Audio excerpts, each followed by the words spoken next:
السلام عليكم ورحمة الله وبركاته. إن الحمد لله نحمده ونستعينه ونستغفره ونعوذ بالله من شرور أنفسنا ومن سيئات أعمالنا. ما يهده الله فلا مضل له وما يضلله فلا هادي له. أشهد أن لا إله إلا الله وحده لا شريك له وأشهد أن سيدنا ونبينا محمدا عبده ورسوله. اللهم صل وسلم وبارك على سيدنا محمد وعلى آله وأصحابه أجمعين. سبحانك لا علم لنا إلا ما علمتنا إنك أنت العليم الحكيم. رب اشرح لي صدري ويسر لي أمري واحلل عقدة من لساني يفقه قولي. اللهم لا سهل إلا ما جعلته سهلا وأنت تجعل الحزن والصعب إذا شئت سهلا. ولا حول ولا قوة إلا بالله العلي العظيم. أما بعد. Hadirin jemaah yang dirahmati Allah, alhamdulillah pada pagi ini kita dapat bertemu. Kita berhenti pada hadis yang kedua.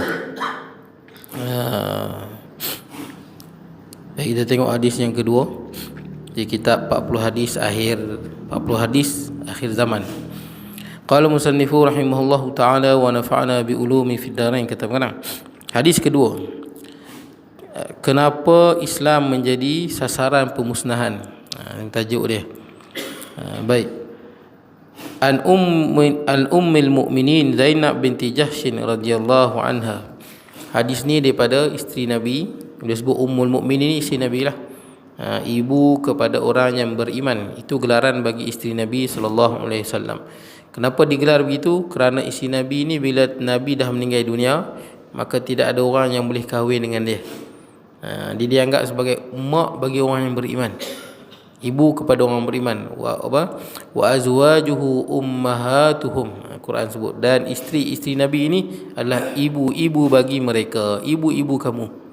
Ini ibu-ibu orang yang beriman. Siapa pun tak boleh menikah isteri Nabi. Macam Nabi SAW dah meninggal dunia, ada isteri Nabi yang masih lagi muda. Ada Safiyah binti Huyai masih lagi muda, Aisyah baru umur 18, muda lagi. Jadi dia pun tak kahwin lah. Aisyah meninggal umur 63, Safiyah umur 60 lebih. Walaupun masa Nabi SAW meninggal, dia pun masih lagi muda. Baik, kemudian kenapa tak boleh kahwin? Apa hikmah dia? Apa hikmah si Nabi tak boleh kahwin? Kerana isteri Nabi di dunia dan isteri Nabi juga di akhirat. Sebab tu sahabat Nabi Huzaifah Al-Yamani, bila dia nak meninggal dunia, dia pesan kat isteri dia, kalau kamu mahu menjadi isteriku di syurga, maka janganlah menikah lagi setelah aku. Kerana itulah Allah SWT mengharamkan isteri Nabi berkahwin dengan lelaki lain setelah kewafatan Nabi SAW. Sebab isteri Nabi ni apa? Isteri Nabi juga di syurga. Jadi isteri Nabi ni semua jamin syurga. Itu yang dia semua tak dah kahwin dah, tuan-tuan. Aisyah radhiyallahu anha, bila Nabi dah wafat, dia banyak berpuasa. Banyak puasa, nak kahwin dah tak boleh dah. Safiyah, Zainab masih lagi muda waktu Nabi dah wafat. Baik, kerana mereka juga isteri Nabi di dunia dan di akhirat. Baik, jadi ummul mukminin Zainab binti Jahshin, mak kepada orang yang beriman. Dan Zainab binti Jahshin ni, kalau kita baca cerita dia lain sikit daripada isteri Nabi yang lain. Lainnya adalah kerana dia berkahwin dengan Nabi SAW bukan melalui ayah dan ibu, daripada ayah dia, wali. Bukan dikahwinkan oleh ayah dia ataupun abang dia. Wali lah yang menikahkan. Macam Aisyah radhiyallahu anha melalui Abu Bakar. Kerana Abu Bakar itu ayah kepada Aisyah. Sama juga Khadijah, Nabi pinang dia melalui pak saudara dia. Dah tak ada, dah bila bapa tak ada, Tok Wan tak ada, adik-beradik tak ada, baru pergi pak saudara. Baik, jadi tuan-tuan, ada pun Zainab binti Jahshin ni bukan ahli keluarga dia yang menikahkan dia dengan Nabi SAW. Satu-satunya isteri Nabi yang dikahwinkan oleh Allah SWT dengan Nabi SAW. Allah yang kahwinkan Zainab binti Jahshin. Sebab dia Zainab binti Jahshin ni sepupu Nabi, seorang perempuan yang sangat cantik lah. Allah kahwinkan ni kerana hikmah di sebaliknya. Sebab Zainab binti Jahshin ni sebelum dia bernikah dengan Nabi SAW, dia dah bernikah dengan Zaid bin Harisah. Nabi yang tolong cari, Nabi cari Zainab ni untuk Zaid bin Harisah. Siapa Zaid bin Harisah? Anak angkat Nabi SAW. Nabi sangat sayang dengan dia. Walaupun dia asalnya hamba Nabi, tapi Nabi layan ni macam anak Nabi. Sehingga kan bila datang keluarga dia nak bebaskan dia, nak beli dia balik, maka Nabi SAW kata kat keluarga dia, pergi tanya Zaid bin Harithah, kalau dia nak apa, dia memilih kamu, aku bagi free, ambil je, tak perlu bayar tebusan pun. Tapi kalau dia memilih aku, kena setuju dengan keputusan dia lah. Maka bila keluarga dia tanya pada Zaid bin Harithah, keluarga dia pun terkejut. Zaid bin Harithah memilih untuk bersama dengan Nabi SAW. Lepas pada itu orang Arab tak panggil Zaid bin Harithah, dipanggil Zaid bin Muhammad. Zaid bin Muhammad. Tapi Allah Ta'ala tak bagi. Kalau bukan keturunan kita, jangan bin daripada kita, berdosa. Walaupun bin pada Nabi, Allah Ta'ala tegur, ud'uhum li'abaihim wa aqsatu indallah. Panggillah anak-anak ni dengan bapa dia kepada yang sebenar, bukan kita. Kalau anak angkat, jangan tukar bin, dosa. Bila turun ayat ni, sahabat Nabi orang Arab panggil Zaid bin Muhammad, Zaid bin Muhammad. Bila turun ayat ni, maka semua panggil Zaid bin Harithah. Kena panggil ayah depa, bin pada ayah depa, jangan bin pada bapa angkat. Jadi Nabi pilih untuk Zaid bin Harithah ni perempuan yang terbaik, Zainab binti Jahshin. Nabi pilih untuk dia perempuan yang cantik, kaya dan ada keturunan yang bagus. Tapi selang berapa lama dia hidup, bercerai. Bila bercerai, maka Allah kahwinkan Zainab dengan Nabi SAW. Nabi nak beritahu kat sahabat ni, segan Nabi nak beritahu. Wa takhshan nas wallahu ahaqqu an takhshah. Nabi rasa ragu-ragu, rasa takut nak beritahu pada manusia yang Allah telah kahwinkan Nabi dengan Zainab binti Jahshin. Tapi Nabi beritahu juga tuan-tuan, zawajnaka, Allah kahwinkan kamu denganmu. Bila habis Zaid bin Harithah ceraikan Zainab binti Jahshin, maka turun wahyu, Allah kahwinkan. Nabi berkahwin dengan Zainab binti Jahshin dengan wahyu.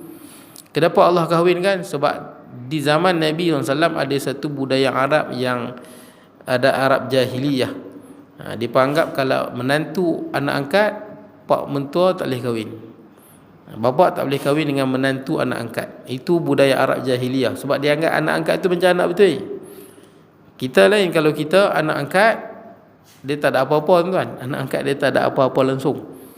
Dia tak dapat harta pusaka, dia tak ada nasab apa dengan kita. Anak angkat kekal anak angkat. Yang beza sikit anak susuan. Anak susuan macam anak kita sungguh. Adik-beradik tak boleh kahwin dengan dia, adik-beradik kita tak boleh kahwin dengan dia. Anak susuan macam anak kita sungguh-sungguh dari segi hukum dia. Cuma dia tak dapat harta pusaka. Anak susuan dia tak dapat harta pusaka. Kalau anak angkat tak ada apa-apa.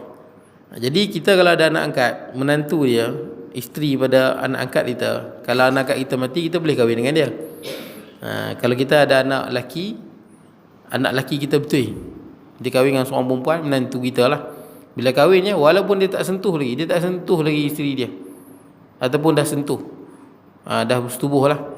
Bila dia anak kita meninggal dunia, maka menantu tu kita tak boleh kahwin dengan dia selama-lamanya, mahram mu'abbad, kerana musaharah.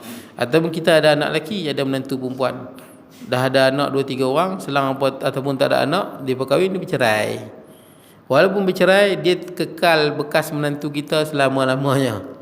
Dia tetap mahram mu'abbad kerana musaharah, walaupun dah bercerai dengan anak kita. Maknanya dia menantu, kita tak boleh kahwin dengan dia sampai bila-bila. Bapa mentua tak boleh kahwin dengan menantu sampai bila-bila. Sama juga dengan isteri pada ayah kita. Kita ada ayah, dia kahwin dengan seorang perempuan yang muda pada kita.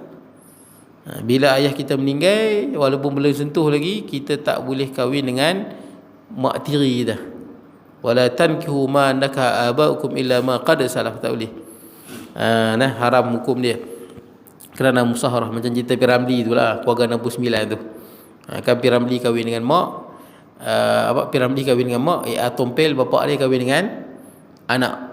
Dari segi hukum sah. Dari segi hukum sah, tak ada masalah. Cuma masalah lah Piramli nak panggil apa dekat mak mentua dia. Sebab apa, mak tiri dia. Tak panggil apa kat mak tiri dia, pasal mak tiri dia dalam masa yang sama anak tiri dia. Tak panggil anak, panggil mak, pasal anak tiri dia menjadi mak tiri dia. Tompel nak panggil apa pada, tuan-tuan pernah tengok lagi tadi ke tak pernah? Senyap tuan-tuan pernah tengok kot tu. Tompel nak panggil apa pada menantu dia. Dan dia menantu Tompel dalam masa yang sama, dia apa? Dia mak mentua. Nak panggil mak ke nak panggil anak? Nak panggil tu tak tahu. Tapi dari segi pernikahan sah. Tu pandai juga Piramli. Sebelum buat cerita dia tanya ustaz tu, boleh tak boleh. Cumanya bila keliru Piramli kata macam inilah. Ayah ambil mak, saya ambil anak. Yang tu tak boleh. Yang tu tak boleh. Nah. Baik, kemudian itu Zainab binti Jahshin, haram kerana musaharah. Yang lain sikit, kalau yang special sikit kes, kalau kahwin seorang lelaki kahwin dengan seorang perempuan yang janda lah, kita kata yang dah ada anak. Seorang perempuan dia ada anak perempuan. Anak perempuan nak darah lah, kita kata umur 18 ke 19. Seorang lelaki ni kahwin dengan mak dia. Bila dah kahwin, dia tak sentuh lagi, dia tak bersetubuh lagi dengan isteri dia. Dia tengok, rupanya ada anak darah lawa. Dia baru tahu isteri dia ada anak darah umur 18, 19. Dia cerai mak, dia kahwin dengan anak. Itu boleh. Dengan syarat belum bersetubuh lagi. Tapi kalau dah bersetubuh sekali, maka anak itu menjadi mahram selama-lamanya. Disebut wa ummahatukumul apa? Wa arbabukumul lati wa abnaukum wa abnau nisaukum lati dakhaltumuhum bihin. Isteri-isteri kita yang kita dah bersetubuh dengan dia, anak dia tak boleh. Wa abnaukum lati dakhaltumu bihin. Yang kita dah bersetubuh dengan dia tak boleh. Tapi dah belum setubuh, masa tu boleh lagi pilih sama ada anak ataupun mak. Tapi biasanya orang tak buat lah tuan-tuan. Kita cerita dari segi hukum. Baik tuan-tuan, kemudian baik, radhiyallahu anha qalat, dia berkata, ini sebab tu Nabi kahwin ramai. Kenapa Nabi kahwin sampai 11? Sebab isi Nabi ni lah nak menyampaikan hadis Nabi. Si Nabi yang nak menyampaikan pada kita hadis Nabi, akhlak Nabi di rumah isi Nabi. Itu hikmah Nabi kahwin banyak. Ni kira Nabi kahwin 11 ni tuan-tuan, kira tak ramai lah. Kalau nak banding dengan Nabi Daud, Nabi Sulaiman isi sampai 100. Kenapa Nabi-Nabi ni isi dia ramai? Kerana Nabi-Nabi ni kemampuan tenaga batin dia lah lebih kuat pada kita yang hak biasa. Lebih kuat. Kita tak kuat mana pun, tenaga batin, nafsu sen tak kuat pun, tapi nak kawal pun tak boleh. Nafsu tak kuat mana, tak boleh nak kawal, ikut dia. Tu yang banyak berzina, padahal bukan kuat mana pun nafsu tu, ikut dia. Para Nabi ni tuan-tuan, tenaga batin dia kuat, tapi dia mengawal nafsu dia pun sangat kuat. Nabi-Nabi ni dah boleh mengawal nafsu dia. Lagu mana pun nafsu dia, Nabi boleh kawal. Itu para Nabi dia ada isteri sampai banyak tuan-tuan isteri dia. Itu hikmah di sebalik dia lah. Dan hikmah yang lain, Nabi kahwin ni pula sebelah ni sebelum turun ayat yang menghadkan 4. Sebelum ayat sebelum tu sahabat Nabi semua isi ramai-ramai.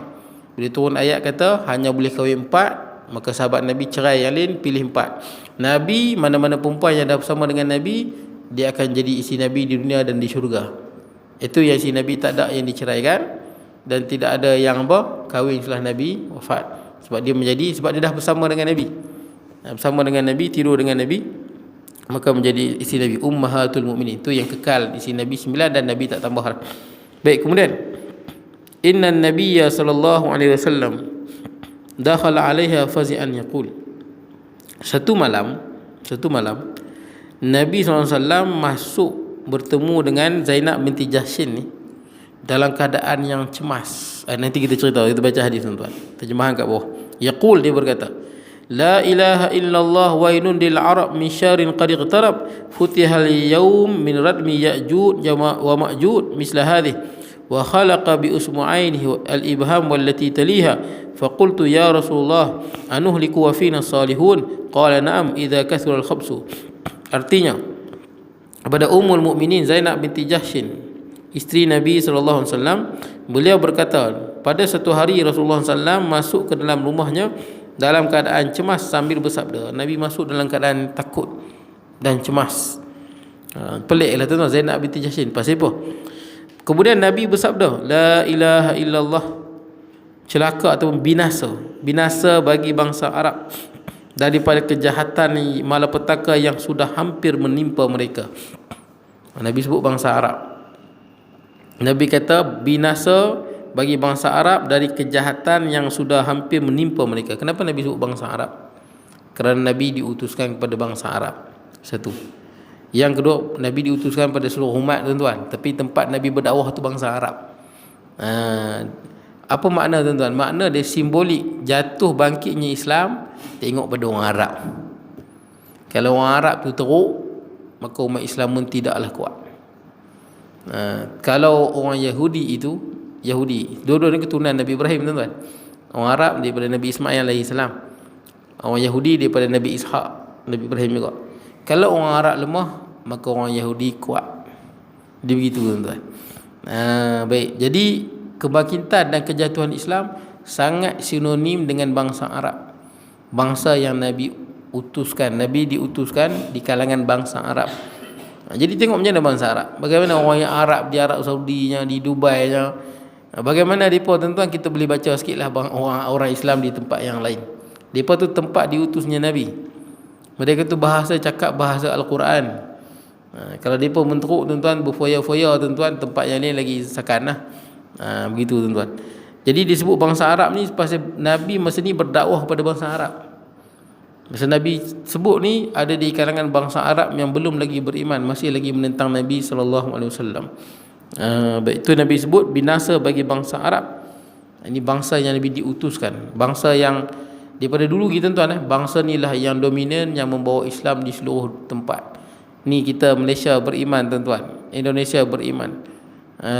Berjuta di Indonesia ada 200 juta lebih orang Islam. Di Malaysia ni ada berapa belas juta orang Islam. Siapa yang dakwah tuan-tuan? Yang dakwah ada dua teori. Ada yang kata pedagang daripada India, ada yang kata pedagang daripada Arab, Yaman. Ada yang kata daripada Wali Songo, keturunan Nabi SAW. Jadi pandangan yang kuat lah daripada Yaman. Itu pandangan yang kuat. Mereka lah bangsa Arab Yaman. Maksud dia apa? Kita beriman berjuta-juta ni adalah orang Arab yang dakwah. Sama juga Islam sampai di China. Zaman sahabat Nabi dah sampai Islam di China. Sampai ada orang anggap Qumuk Sa'ad bin Abi Waqqas berada di China, di Urumqi ke mana, dia apa anggap di situ. Pasti apa, dah sampai Islam lah. Islam sampai di China, bangsa Arab yang bawa. Islam berkembang seluruh dunia, bangsa Arab. Zaman terus berkembang, zaman Sayyidina Abu Bakar, zaman Sayyidina Umar, Osman, zaman Sayyidina Umar dengan Osman berkembang tuan-tuan dengan banyak. Ni orang Arab, mereka yang kembang, buka negara-negara baru, sampaikan Islam. Sampai seluruh dunia Islam asal daripada usaha-usaha bangsa Arab. Baik, sampai sekarang tuan-tuan tengok kalau perbahasan di barat kan, di taman-taman tu banyak orang Arab dia pemain bahas. Ada jugalah daripada India, Pakistan dan sebagainya. Baik tuan-tuan, kemudian kerana malapetaka yang sudah hampir menimpa mereka. Nabi sebut menimpa mereka. Termasuk juga dalam ni semua manusia tuan-tuan. Semua manusia. Cuma Nabi sebut umum ketika ini Nabi di kalangan bangsa Arab. Kemudian pada hari ini telah terbuka daripada dinding Ya'juj dan Ma'juj seperti ini. Nabi nak cerita. Pada hari ini terbuka dinding Ya'juj dan Ma'juj macam ni. Baik. Dan baginda menumpukan ujung ibu jarinya dan ujung jari yang di sebelah menjadi telunjuk, yang dengan itu mengisyaratkan seperti bulatan macam ni. Ni buat. Ujung jari ibu, ibham ni Arab panggil ibham, wallati taliha, jadi telunjuk. Nabi kata terbuka macam ni dah pintu Ya'juj dan Ma'juj. Hadis ni muttafaqun alaih, Bukhari dan Muslim meriwayatkan dengan sanad yang sama. Kuatlah hadis ni, sahih. Saya Zainab binti Jahsy lalu bertanya, "Ya Rasulullah, apakah kami akan binasa sedangkan di kalangan kami masih ada orang-orang yang soleh?" Lalu Nabi SAW bersabda, "Ya, jikalau kejahatan sudah terlalu banyak." Hadis riwayat Bukhari dan Muslim. Tapi muttafaqun alaih disebut, Bukhari guna sanad yang sama, Muslim guna sanad yang sama. Kuat sanad dia. Jadi Nabi dah buat macam ni. Dah terbuka takat ni. Siapa Ya'juj dan Ma'juj ni? Ya'juj dan Ma'juj ni dia bukanlah benda lain tuan-tuan. Dia manusia juga. Dia manusia. Dan kalau ikut sebagai ulama, dia manusia daripada keturunan Nabi Adam ataupun keturunan Yafis bin Abi Turk. Yafis ni siapa? Anak Nabi Nuh AS. Dan dia adalah bapa kepada bangsa Turki. Turki yang ada sekarang ni. Turki ni termasuklah dalam dia Turkistan, Turkmenistan, termasuklah dalam tu Mongol bawah tu. Katanya depa keturunan Yafis bin Nuh AS.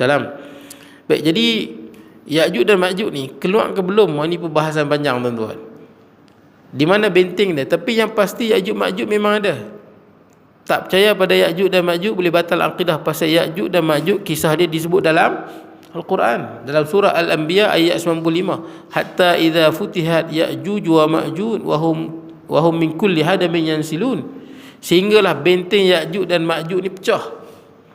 Maka Ya'juj dan Ma'juj akan turun daripada tempat yang tinggi dengan cepat. Dia akan, mana tanah tinggi dia akan turun dengan cepat, meluru laju. Jadi Ya'juj dan Ma'juj ni bangsa apa? Bangsa manusia. Cuma bola mata dia besar. Mata dia besar, kemudian mata dia sepet. Mata besar tapi sepet. Kemudian muka dia macam berwarna merah, warna perisai yang diketuk, ditempa. Muka dia macam apa?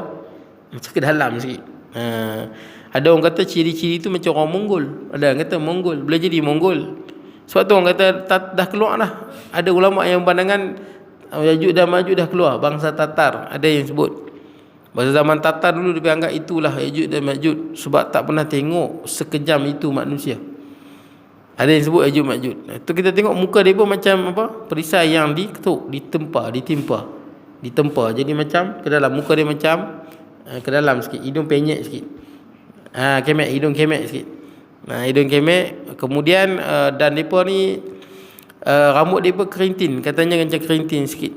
Dan depa ni sangat kejam dan kasar. Dia bukan makhluk lain, Ya'juj Ma'juj, manusia juga.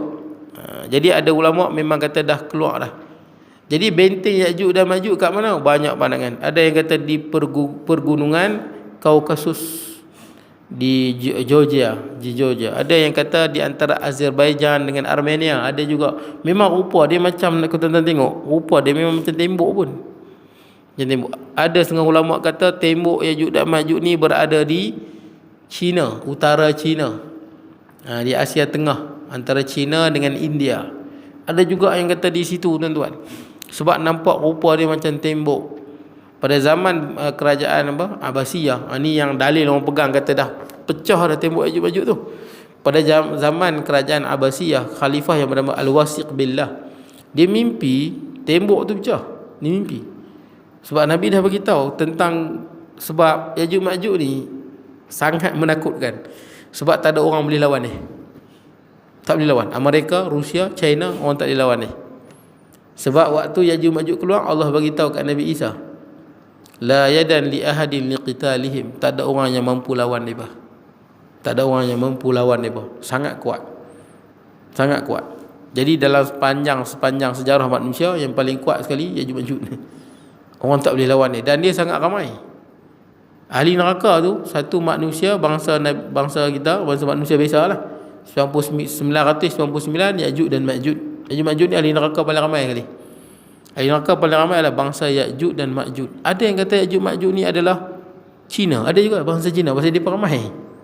Ada yang kata Turki, ada yang kata Ya'juj itu Amerika, Ma'juj tu Rusia. Macam-macam, tuan-tuan, orang tafsir. Dia berkata Ya'juj Ma'juj dah keluar. Tapi saya nak ceritanya, zaman kerajaan Bani Abbasiyah, Khalifah Al-Wasiq Billah, dia mimpi tembok tu pecah. Maka dia upah 50 orang. Satu ekspedisi 50 orang diketuai oleh seorang lelaki yang bernama Salam. Dan dia menghabiskan duit 5,000 dinar nak bayar upah mereka pergi cari kat mana tembok Ya'juj dan Ma'juj ni, yang dibina oleh siapa? Iskandar Zulkarnain. Tadi Imam baca surah Al-Kahfi tu. Kalau belakang tu dicerita bagaimana satu kaum yang mana Iskandar Zulkarnain ni ditawan satu dunia.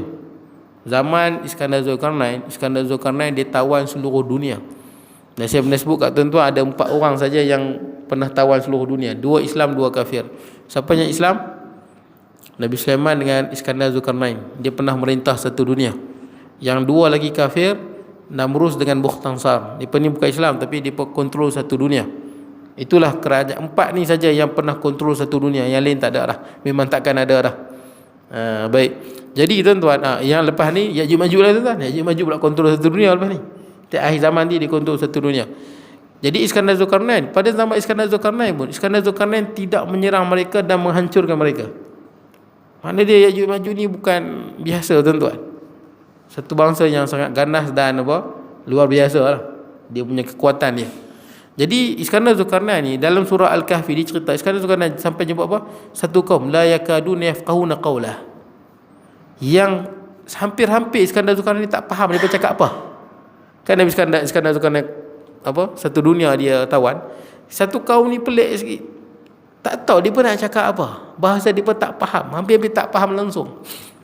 Tapi bangsa ni dapat jugalah berusaha dia nak terang kan. Dan Nabi Iskandar Zulkarnain ni dia fahamlah rupanya apa, dia nak bagi tahu kaum ni nak mengadu, nak bagi tahu di gunung ni dia ada gunung, tuan-tuan, gunung besar. Gunung ni dia besar berbanding dengan bukit besar. Macam kita sini ada Gunung Semanggui, nama yang Gunung Semanggui tu, tapi itu bukit. Halui tuan-tuan, Halui Tuai tu bukit, gunung besar, Gunung Kinabalu, Gunung Everest tu gunung lah. Gunung ni besar, sebesar-besarnya. Di antara dua gunung tu ada satu laluan, kan gunung, lepas tu dia lembah kan, situ. Daripada gunung tu lah keluarnya satu makhluk, Ya'juj dan Ma'juj. Dia suka menyerang, serang, hancurkan apa, habis semua dia punya tanaman, bunuh orang. Dan dia minta supaya dibina tembok. Dan saya terfikir, kenapa Iskandar Zulkarnain yang dah tawan seluruh dunia tapi tak menghancurkan Ya'juj Ma'juj? Soalnya Ya'juj Ma'juj ni satu benda yang agak, satu manusia, bangsa manusia yang lain sikit lah tuan-tuan. Dia punya ganas tu. Jadi dia buat tembok kan. Tembok ni bukan biasa. Tembok ni dia ambil tembaga, dia ambil besi, dia bakar jadi panas, kemudian dia buat tembaga cair macam petri tu, macam petri. Dia bukan buat daripada kayu. Sebab tu disebut bakar besi tu bagi jadi betul-betul panas, kemudian baru tuang timah yang hak cair, baru dia jadi kukuh. Tembok tu dibuat daripada besi tuan-tuan, macam petri tu, antara dua gunung. Jadi itu yang orang fikir Nabi dah sebut ni, Nabi sebut dalam hadis ni. Itu yang bangsa Arab, pemimpin-pemimpin Arab dulu, dia takut bila pecahnya tembok ni. Bila pecah. Dan dalam Quran pun sebut dalam surah Al-Kahfi dengan surah Al-Anbiya tadi tu, bila dia dah pecah, dia turun, dia Ya'juj Ma'juj ni, dia benci bangsa selain pada dia akan bunuh semua. Dia tak kira tuan-tuan, hang Islam ke, hang bukan Islam ke, hang orang baik ke, hang orang maksiat ke, dia keluar, dia sembelih semua. Itu Ya'juj Ma'juj. Dia tak ada belas kasihan langsung, dia akan bunuh habis. Tak ada tuan-tuan, tak ada tempat yang terselamat dalam dunia ni daripada Ya'juj dan Ma'juj. Tak ada tempat. Kalau Dajjal, dalam hadis sebut, dia tak boleh masuk Masjidil Haram dengan Mekah Madinah. Tapi Ya'juj Ma'juj dia tak sebut. Dalam hadis hanya sebut tempat yang selamat waktu Ya'juj Ma'juj keluar kat mana? Di Bukit Tursina sahaja. Yang Nabi Isa lari dengan apa, pengikut dia naik Bukit Tursina. Dia tak sebut tempat lain selamat. Tempat lain habis semua Ya'juj Ma'juj. Ya'juj Ma'juj bunuh semua. Dia tak ada, dia tengok ni macam orang tak, dia sembelih semua. Itu Ya'juj Ma'juj. Itu yang Khalifah Al-Wasiq Billah, dia mimpi tembok tu pecah. Jadi dia jadi takut. Maka dikeluarkan 5,000 dinar. 5,000 dinar ni bukan jumlah yang sikit, jumlah yang besar tuan-tuan. Sebab 1,000 dinar sama dengan, kan 1 dinar sama dengan kalau dululah 1,000 tuan-tuan. Sekarang ni duit kita jatuh boleh jadi 1,500 tuan-tuan. 1 dinar 4.25 gram emas. Tuan-tuan kali ya tuan-tuan. 5,000 dinar kali dengan 1,500. Lebih kurang dalam apa? 7 juta. Lebih kurang dalam 7 juta duit kita sekarang ni. Pasal dinar tu emas 4.25 gram emas 916. Jadi dia upah 50 ekspedisi ni pergi cari kat mana tembok tu. Tadi saya kata lah, tuan-tuan tengok, ada yang kata tuan-tuan boleh pergi di internet tu, ada handset. Dan ni senang lah tuan-tuan. Tuan-tuan pergi tembok Ya'juj dan Ma'juj. Ada yang orang ambil gambar, memang nampak tembok macam di Kaukasus. Ada yang memang nampak di pegunungan tu, memang dia buat tembok macam tembok, nampak rupa dia lah. Ada yang kata di Armenia dan Azerbaijan pun sama, nampak macam tembok, nampak rupa dia. Tapi yang saya kata ni di Asia Tengah, di antara China dengan India, utara China. Ada yang kata di situ. Tuan-tuan bayangkan zaman dulu, lebih kurang 1,000 tahun lebih, dia pun boleh bergerak 50 orang ni pergi cari mana tembok tu. Dan dikatakan jumpa 50 orang ni, salam dan pengikut dan 49 lagi tim ni, dia pergi jumpa tembok tu. Tembok tu berada di utara China, antara China dan India. Jadi katanya tembok tu dijumpa, dan tembok tu dia duduk di antara dua gunung yang besar. Kata tengok China kan ada gunung besar-besar tu. Dan gunung, antara dua gunung tu, dia punya jarak dia 150 meter. Dan tembok yang dibina itu lebih kurang dalam 137 meter. Besar tuan-tuan ni, pasal tembok ni besi padu. Besi tuan-tuan, bukan senang kita nak buat sebesar tu. Besi 137 meter. Ni berapa kaki tuan? 137 meter. Besi tebal pula tu. Besi. Solid besi, tebal. Dan pintu dia katanya 50 meter. Pintu dia. Besar tuan-tuan. Jadi katanya bila mereka sampai di situ, dan mereka tanya pada penduduk, nampak rupa yang besar lah. Kemudian mereka tanya penduduk di situ kata memang kami akan dengar bunyi ketuk 3 kali. Ketuk macam orang nak keluar. Bila dia letak di telinga di pintu besi tu, dengar bunyi riuh rendah. Dan ada riwayat mengatakan tembok tu pecah pada zaman Abbasiyah, ada pandangan. Itu yang tuan-tuan tengok pengkaji-pengkaji eskatologi kan. Sebab cerita Ya'juj dan Ma'juj ni orang putih pun percaya. Sebab cerita Ya'juj Ma'juj ni sebut bukan dalam Quran ni, dalam Quran sebut. Dalam kitab Yahudi pun sebut. Kenapa? Yahudi itu kan asalnya wahyu yang benar diperselewengkan. Tapi cerita Ya'juj dan Ma'juj ni masih lagi ada. Dalam buku Kristian pun ada. Dalam kisah-kisah kuno tuan-tuan. Di Iran saya ada gambar lagi. Orang-orang kuno di Iran. Cerita-cerita kuno di Britain pun ada. Cerita satu makhluk yang akan keluar. Kalau orang putih panggil apa? Gog and Magog. Ya'juj tu Gog. Ma'juj, Magog. Gog and Magog. Dalam buku mereka pun ada. Mana cerita legenda dulu pun sebut ada makhluk lagu tu. Itu yang tuan-tuan pernah tengok cerita The Lord of the Ring. Pernah tengok Lord of the Ring? Yang hak ganas tu, kata itulah Ya'juj Ma'juj. Yang tentera yang ambil cincin tu, yang besar tu katanya Dajjal lah kot. Gog and Magog. Dia ambil daripada buku mana? Dia ambil cerita Lord of the Ring tu. Cerita tu memang dia ambil daripada semua kitab, termasuk dalam Al-Quran dan hadis pun dia ambil. Ya'juj Ma'juj. Tapi yang silapnya dia gambarkan muka Ya'juj Ma'juj tu macam alien dan silap. Telinga apa semua macam alien. Bukan macam tu muka dia. Muka orang juga tuan-tuan. Cuma dia ganas. Ada yang kata dah pecah. Saya tengok macam pengkaji lah, macam Zulkifli Muhammad daripada Indonesia tu, Dr. Zulkifli Muhammad. Dia lebih memilih kata dah pecah. Kemudian Dr. Daniel yang Malaysia tu kan, Dr. Daniel yang duk cerita bab peristiwa akhir zaman tu, dia pun memilih seolah-olah memilih benteng tu dah pecah. Ya'juj Ma'juj dah memang keluar pun. Malah saya pernah baca kisah yang mengatakan Ya'juj Ma'juj memang dah keluar pun.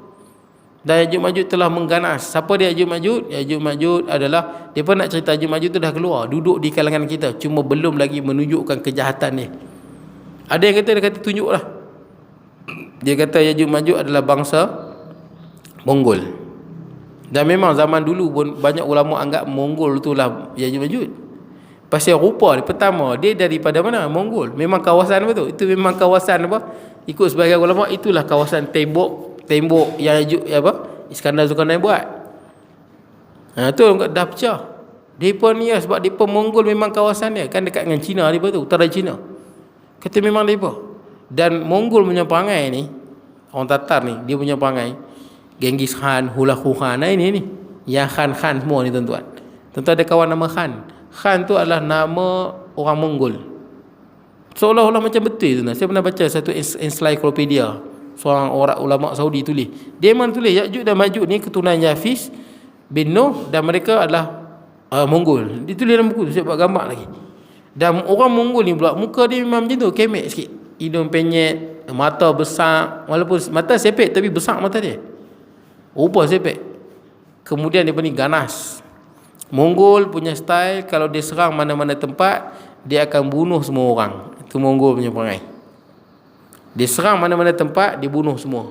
Cuma Mongol ni tuan-tuan, dia pernah serang kerajaan Islam di tanah Melayu ni. Dia pernah serang tuan-tuan. Dia pernah serang kerajaan di Malaysia ni dengan Indonesia kot. Tapi bila dia main serang, orang tua-tua kita dululah tuan-tuan, lama tuan-tuan, lawan dengan Mongol dan Mongol kalah. Mongol kalah tak payah.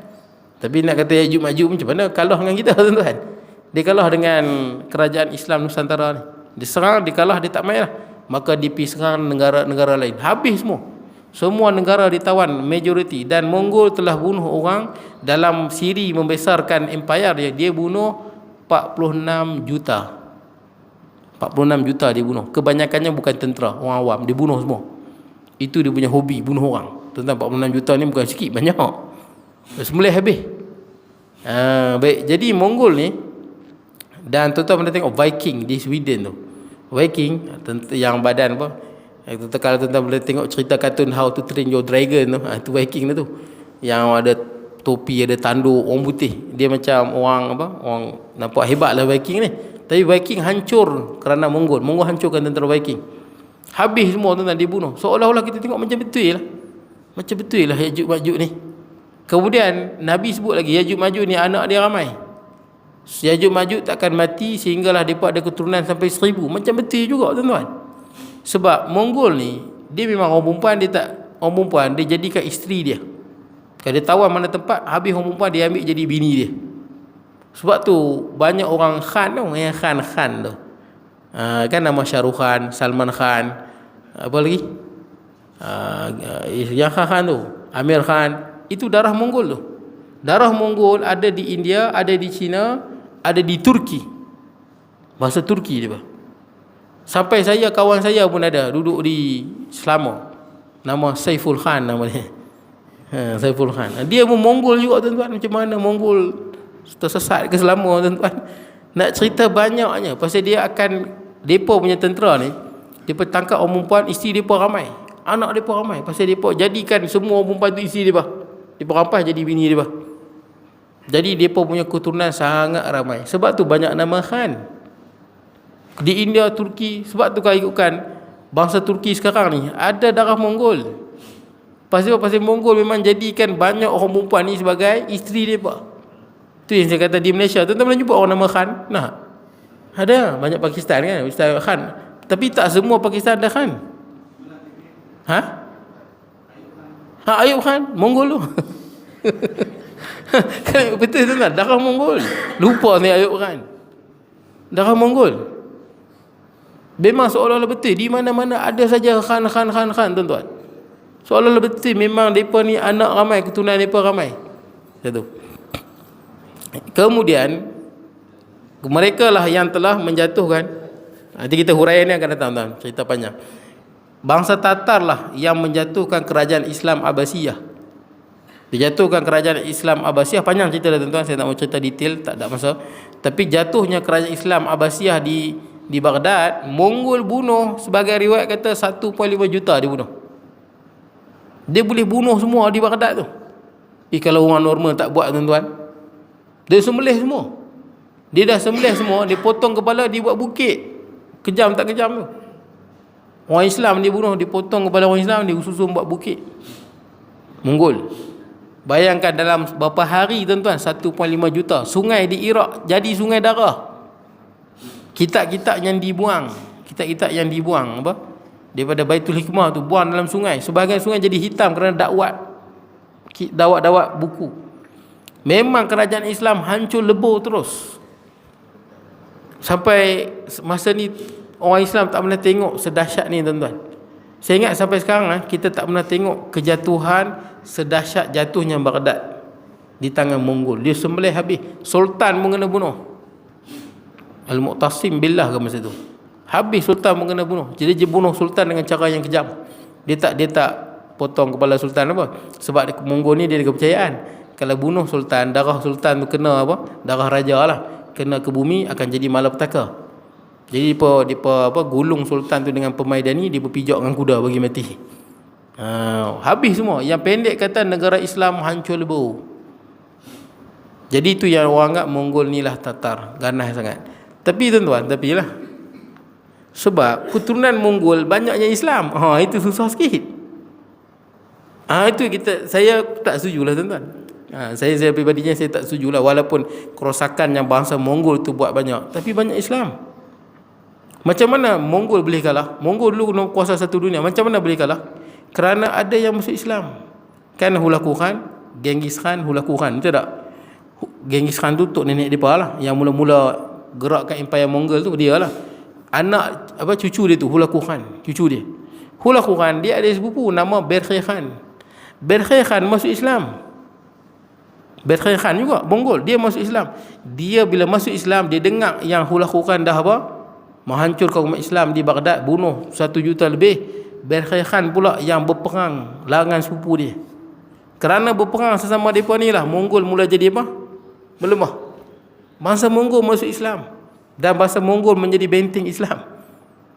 Malah kalau ikutkan orang Turki sekarang tu, banyak yang darah-darah Mongol, mereka jadi orang Islam ramai. Jadi macam mana? Sebab dalam hadis sebut Mongol ni banyaklah neraka. Malah Datuk Ayub Khan, kawan saya, takkan dia pun ahli neraka juga tuan-tuan, Mongol. Jadi yang tepatnya sikap Ya'juj Ma'juj tu ada pada manusia. Faham tak tu? Macam Dajjal lah. Dajjal ni jahat. Tapi ada tak sikap-sikap Dajjal yang ada pada orang? Ada. Ada pemimpin-pemimpin yang jahat macam Joseph Stalin, Hitler yang jahat, bunuh orang ramai ni. Ada panggil Dajjal tu ada. Dia panggil Dajjal kecil. Ada yang panggil macam Ya'juj Ma'juj, ada macam Mongol tu lah, zaman Genghis Khan tu. Dia perangai tu dia ada. Sikap tu dia ada. Tapi adakah dia betul-betul Ya'juj Ma'juj? No. Ya'juj Ma'juj lagi hebat. Kita baru tengok sikap Ya'juj Ma'juj yang sikit di kalangan manusia. Belum tengok yang betul-betul punya. Itu ya, yang walaupun banyak orang kata dah keluar. Kenapa saya kata belum keluar? Ramai saya sembang yang duk baca bab eskatologi ni. Eskatologi ni bab menceritakan peristiwa-peristiwa akhir zaman sebelum kehancuran dunia. Semua ada. Kristian ada, Yahudi ada, Islam pun ada. Banyak pengkaji eskatologi saya tengok sekarang ni lah. Banyak yang kata Ya'juj Ma'juj dah keluar, ramai. Saya pernah bahas dengan orang yang marah kalau kita kata belum keluar, marah. Kata Ya'juj Ma'juj dah keluar dah. Tak perlu tunggu Ya'juj Ma'juj lagi, kita tunggu yang lain pula. Tunggu apa? Dukhan, tunggu meteor tentang bumi, macam-macam. Tapi saya pandangan yang kuat, dan inilah yang tepatlah tentang ikut majoriti ulama. Ya'juj dan Ma'juj belum keluar. Sebab apa? Sebab dia dalam hadis riwayat Imam Muslim, Allah bagi tahu pada Nabi Isa, Nabi Ya'juj dan Ma'juj, Nabi mengkhabarkan Ya'juj Ma'juj keluar pada zaman Nabi Isa AS. Jelas. Itu kita punya kayu ukur. Habis tu yang keluar sebelum ni, itu manusia yang perangai dia macam Ya'juj Ma'juj. Itu je. Ada juga yang kata bangsa Cina, ada juga dia kata pasal mata sepek. Dan Cina ramai tuan. Cina tentera dia berapa ramai? Ramai kan? Cina dia ada 1 bilion lebih rakyat dia. Di mana-mana dunia adanya Cina, betul tak? Kita di Malaysia ada bangsa Cina, yang dah jadi bangsa kita pun ada Chinatown. Di Amerika ada tak? Ada Chinatown. Mana-mana ada Chinatown ada. Bandar Cina, ramai tuan-tuan. Seluruh dunia ada dia.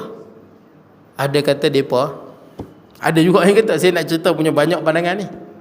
Dan Cina, kita kena tahu, kemungkinan Cina lah ni dah mengatasi Amerika, boleh jadi tuan-tuan. Dia buat, tuan-tuan tengok Cina buat apa? Matahari apa? Buatan dia buat, matahari buatan. Dia buat apa lagi? Bulan ke apa? Buat benda pelik-pelik tuan-tuan dia buat. Cina dah boleh sampai ke Marikh. Cina dah boleh sampai ke bulan. Amerika perlukan bantuan NASA nak sampai ke Marikh. Cina tak perlu, dia pergi seorang-seorang saja. Kapal dia pun ada di Marikh. Hebat tuan-tuan. Cina lah ni kita tak tahu banyak mana nuklear dia, banyak mana peluru pepandu dia. Tapi dia buat benda yang pelik-pelik. Boleh jadi nanti bila Cina tunjuk wajah dia yang sebenar, dia tembak nuklear tu, tak boleh jadi. Dia tembak nuklear, mati ramai. Ada yang kata Cina, boleh jadi bangsa Cina ni lah Ya'juj dan Ma'juj. Ada juga yang kata, kalau tanya saya, wallahualam saya tak tahu tuan-tuan. Tapi yang saya pastinya tuan-tuan, yakin betul-betulnya yang disebut dalam hadis. Ceritanya tuan-tuan, setelah Nabi Allah Isa alaihi salam bersama dengan orang Islam dan Imam Al-Mahdi. Sebab Imam Mahdi mula-mula dia tunggu Imam Mahdi dulu, betul tak? Ni kita dalam keadaan umat Islam teruk ditindas ni tuan-tuan. Sekejap sikit tuan-tuan. Umat Islam teruk ditindas. Nabi sebut akan datang seorang imam yang nama dia macam nama aku, Muhammad bin Abdullah, daripada keturunan Nabi, bukan Muhammad bin Hasan Askari ya. Macam orang Syiah pegang, bukan, nama boleh silap lah. Muhammad bin Hasan, bukan Muhammad bin Hasan. Nabi sebut ismuhu ismi wasmu abihi ismu abi. Nama dia nama aku Muhammad dan nama bapa dia Abdullah. Dia keturunan Nabi, sama ada daripada Sayyidina Hasan ataupun Sayyidina Husain. Tapi kebanyakan ulama ahli sunnah wal jamaah sebut dia daripada keturunan Sayyidina Hasan. Hasan. Jadi dia ni, tuan-tuan nak kenal Imam Mahdi, tuan-tuan tak payah susah-susah. Pasal bila dia keluar, umat Islam tahu dia Imam Mahdi. Begitu. Boleh kot no? Tuan-tuan kenal, dia ni Imam Mahdi. Tak payah tuan-tuan nak tahu betul ke ni Imam Mahdi no? Bukan. Kalau lagu tu kita punya fikir, dia bukan Mahdi ya. Yang mengaku jadi Imam Mahdi beratus tuan-tuan. Saya tak larat nak sebut lah, banyak tuan-tuan boleh tengok mengaku Imam Mahdi. Semua nak jadi hero umat Islam tuan-tuan. Dia akan dibai'ah di depan Kaabah. Dan masa tu seluruh umat Islam bai'ah pada dia. Seluruh umat Islam. Siapa yang dengar ada seorang lelaki yang sudah dibai'ah di depan Kaabah dan seluruh umat Islam akui dia Imam Mahdi, tuan-tuan kena pergi pada dia bai'ah sekalipun merangkak di atas salji.